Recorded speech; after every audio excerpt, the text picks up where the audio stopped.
तो भैया ये लाठी जो किसान के पड़ी है वो एक इनके कफन की पुलिस साबित है भाई। जो पुलिस वाले हमारे कर्मचारी थे उनके कोई पिताजी भी थे, उसमें कोई भाई भी था, उनको नहीं चलानी चाहिए थी। जब कसूरी कोई तो लाठी क्यों चलाई। आज किसान धरने का छठा दिन है। जिस प्रकार कल आपने देखा कि कल हजारों की संख्या में किसानों ने उप मुख्यमंत्री की कोठी का घेराव किया, और आज जब हम आए हमें उम्मीद थी कि सरकार हमसे माफी मांगेगी, लेकिन आज अखबारों के जरिए हमें पता चला कि सरकार ने लाठी भी किसान को मारी और 307 के मुकदमे भी किसानों के ऊपर, 307 के लगभग किसानों के ऊपर मुकदमे दर्ज किए। उसे लेकर आज हरियाणा और पूरे भारत के किसानों में रोष है। जब तक ये सरकार के मुख्यमंत्री की तरफ हमारे पास गुड़गांव में बातचीत के लिए न्योता आया है, लेकिन जो उनका घटिया रुख देखकर हमने उस न्योते को ठुकरा दिया है। हम कोई बातचीत नहीं करेंगे। प्रदेश का मुख्यमंत्री जनता के बीच में आए, किसानों के बीच में आए, अपनी गलती के लिए माफी मांगे। किसान का दिल बहुत बड़ा होता है, वो लाठी खा सकता है तो वो माफी भी दे देगा, लेकिन उसे इस दरी पर आकर माफी मांगनी पड़ेगी। एसी कमरों के अंदर हम मिलने नहीं जाएंगे। हमारे जो भी फैसले होंगे, जो फसल के मुआवजे का है, चाहे तीनों अध्यादेशों को लेकर है, उसके लिए आपको एसी कमरे छोड़ने पड़ेंगे। आपको किसानों के बीच में आकर पहले तो उनसे अपने कृत्य के लिए माफी मांगिए, उसके बाद जो हमारी जायज मांगे हैं वो जायज मांगे मानने का काम है। केंद्र सरकार 3 अध्यादेश लेकर आई है, जिसमें व्यापारियों, आड़तियों और किसानों को पूरी तरह तबाह करने की नीतियां हैं। और उखेड़ा बीमारी से फसलें तबाह हुई हैं, जिसकी स्पेशल गिरदावरी और मुआवजे की मांग को लेकर और तीनों अध्यादेशों के खिलाफ कुरुक्षेत्र के अंदर हरियाणा के किसान इकट्ठे हो रहे थे, पीपली के अंदर, कुरुक्षेत्र की पीपली में। तो हरियाणा सरकार ने तानाशाही रवैया अपनाते हुए, उन संवैधानिक अधिकारों का हनन करते हुए धारा 144 लगा दी। उसके बाद भी जब काफी संख्या में किसान वहां जा रहे थे तो हरियाणा सरकार ने बल प्रयोग द्वारा उन्हें रोकने का प्रयास किया और वहां पर किसानों पर लाठीचार्ज हुआ। 307 किसानों पर मुकदमे दर्ज हुए हैं और काफियों को हिरासत में भी लिया गया है। आज आम आदमी पार्टी राज्यपाल जी के माध्यम, उपायुक्त महोदय के माध्यम से राज्यपाल जी को एक ज्ञापन दिया है, जिसमें तीनों अध्यादेशों को रद्द करने की मांग की है और जिन किसानों के ऊपर मुकदमे दर्ज हुए हैं उनको खारिज करने की मांग की है, और जिनको हिरासत में लिया गया है उनको छोड़ने की मांग की है।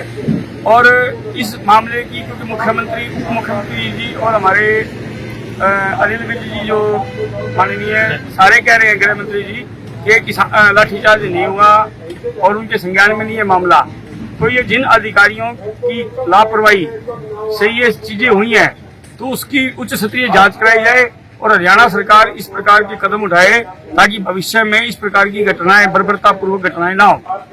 और संवैधानिक अधिकार और संवैधानिक तरीके से अगर कोई भी किसान वर्ग, व्यापारी अपनी मांग रखता है तो उसके रखने दिया जाए। और आम आदमी पार्टी इसी को लेकर आज उपायुक्त महोदय के पास आई थी और राज्यपाल जी के नाम ज्ञापन। आप जैसे लगातार देख रहे हैं कि पिछले 6 सालों के अंदर किसान वर्ग की कितनी दुर्गति इस सरकार की तरफ से हो रही है और हम सारे इसमें भुगत भोगी हैं। सिरसा इलाके का नेतृत्व, जैसे शुरू से मेरे नाना अरोड़ा साहब यहाँ पे सत्ता में थे, उन्होंने किस हिसाब से सिरसा के लिए सेवा करी सबको पता है। और उसी प्रकार से मैंने भी एक प्रयास किया कि किस तरीके से हमारा हर वर्ग खुशहाल हो। सबसे पहले किसान वर्ग, फिर व्यापारी वर्ग, कर्मचारी और जितने हमारे लेबर वाले भाई हैं, गरीब तबके को कोई किसी तरीके की तकलीफ ना हो। लेकिन आपने देखा कि ये भारतीय जनता पार्टी की जो सरकार है, ये केवल चंद लोगों के अंदर बट के रह चुकी है, जिनको किसी के दुख तकलीफ से कोई लेना देना नहीं है। और इतनी ज्यादा तानाशाह इनका रुख है, ना ये किसी की बात सुन के राजी, तो उस पे काम तो ये लोग क्या करेंगे। और अब आपने देखा कि किस तरीके से जब अब किसान आंदोलन दिनों दिन तेज होता जा रहा है, तो किस तरीके से सरकार के लोगों की झाग निकली पड़ी है कि कोई तो कहता है जी कि पुलिस ने लाठीचार्ज किया ही नहीं, और कोई कहते हैं कि जो लाठीचार्ज हुआ है ये गलत हुआ है, इसकी जांच, इस पे कार्रवाई होनी चाहिए। अरे बड़े मानसो, पहले तुम बैठ के ये तो आपस में सलाह बना लो कि कौन सही और कौन गलत, तो उसके बाद तुम्हारा काम करोगे। इनका भी खुद का ही नहीं पता कि ये लोग क्या चाहते हैं। ये खुद ही सरेआम झूठ बोल रहे हैं आप सबके सामने। और बड़ी दुख की बात है कि जिस तरीके से अत्याचार ये लोग किसान वर्ग पे कर रहे हैं, जो कि हमारा अन्नदाता है, और लेकिन इसमें एक चीज नई और उभर के आई है। हर चीज में कोई ना कोई नुकसान होता है तो कोई उसमें अच्छी चीज उभर के भी आती है, और इसमें अच्छी चीज ये उभर के आई है कि ये मेरी होश के बाद तो ये पहला ऐसा आंदोलन है जो कि किसी जाति से ना मिलके इसमें हर बिरादरी के लोग आज अपनी आवाज को सरकार के समक्ष रखने का काम कर रहे हैं, अपनी आवाज को बुलंद करने का काम कर रहे हैं किसानों के हकों के लिए। और उसके साथ साथ आपने देखा कि किसान वर्ग के साथ जो आड़तीय भाई हैं, जो लेबर वाले भाई हैं, अकाउंटेंट भाई हैं, वो सब भी इस आंदोलन के अंदर एकजुट है, और जो गुलदस्ता होता है वो हर प्रकार के फूलों से ही बन के गुलदस्ता बनता है। और मुझे पूरी उम्मीद है कि आने वाले समय के अंदर ये जो आंदोलन है ये इतना इस सरकार की नाक में दम कर देगा कि इनको अपना तानाशाह रुख जो है इसको त्यागना होगा, और जल्द से जल्द ये किसान भाइयों की, आड़ती भाइयों की और व्यापारी भाइयों की और जो लेबर वाले अकाउंटेंट भाई हैं, इनकी जो भी मांगे हैं उनको जल्द से जल्द पूरा करना पड़ेगा। राशन भी जाओ, सब्जी भेजो, दूध भेजो, लेकिन वो नहीं करे, डंडे से खड़े कर दिए। मास्क के नाम से चालान काटे जा रहे। कोई मोटरसाइकिल में कहीं अमृतसर जाना पड़ गया, पकड़ लिया, भी मास्क के चालान काटे जा रहे। 1600 करोड़ रुपए इन्होंने इकट्ठे कर लिए मास्क के साथ। स्कूटरों को चलान कर रहे हैं, ट्रैक्टर, किसानों को ट्रैक्टर है, जो देवीलाल ने किसानों को ट्रैक्टर गड्डी बनाई थी, उनके कहते जी न किसान की बात की, न मजदूर की, न रेहड़ी वाले की, न भाई व्यापारी। ये तो विरोधी है। किसान तो हमेशा देखो आत्महत्या कर रहे हैं। जब उसकी फसल के भाव नहीं मिलेंगे, उसके फसल के सही रेट नहीं मिलेंगे तो वो क्या करेगा? कर्जा लेता है, कर्जा नहीं उतरेगा तो वो क्या करेगा?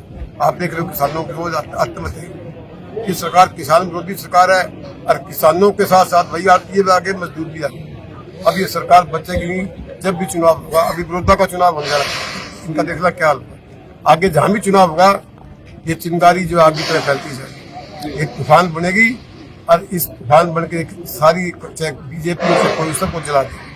किसान की आज जो है वो मारेगी। तो भैया कांग्रेस पार्टी इनके साथ है, हमेशा से पहले भी हमने इनका साथ दिया और आज भी हम इनके साथ हैं। वो हमारे जो पार्लियामेंट, जो विधानसभा के प्रतिपक्ष नेता भूपेंद्र सिंह हुड्डा, उन्होंने भी किसानों की लड़ाई की बात कही, हम साथ हैं।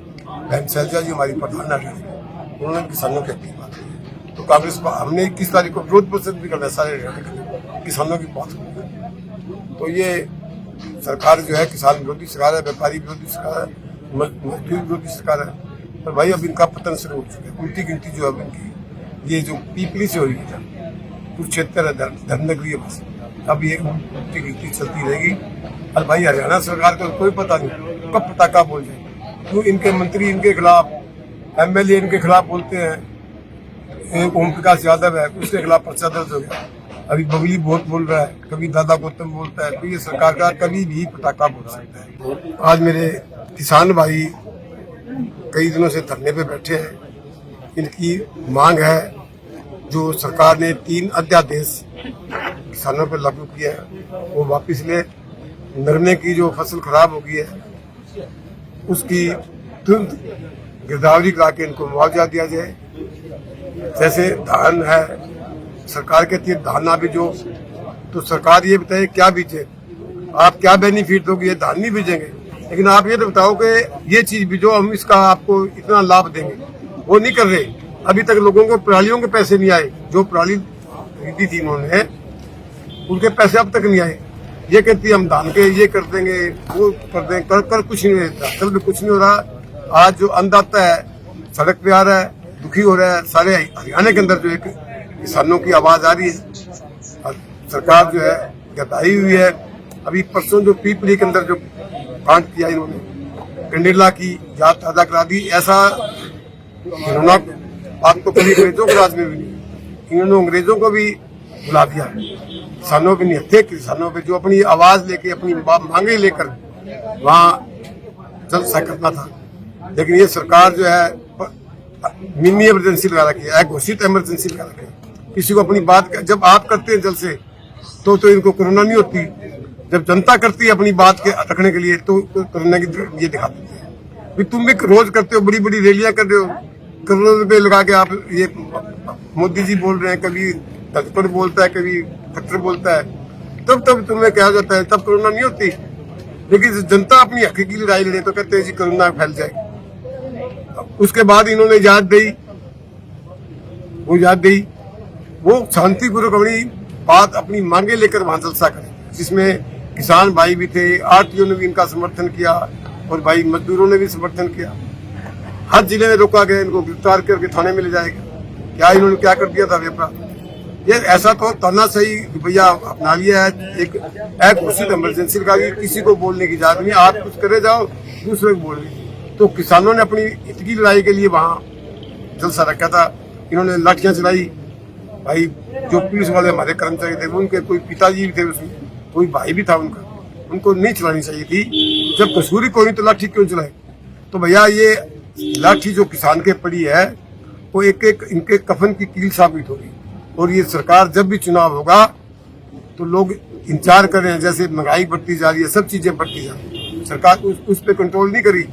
मोदी ने जब 500 आदमी कोरोना से बीमार हुए तब थालियां बजाने की बात कही थी, घंटी बजाओ, दिवाली मनाओ, पटाखे बजाओ। आज 45 लाख से ऊपर चले गए। ये सरकारी आंकड़े हैं। 76,000 के करीब लोगों की मृत्यु हो चुकी है। उन बीमारी की तरफ ध्यान नहीं दे रहे, इनका कोई बंदोबस्त नहीं कर रहे।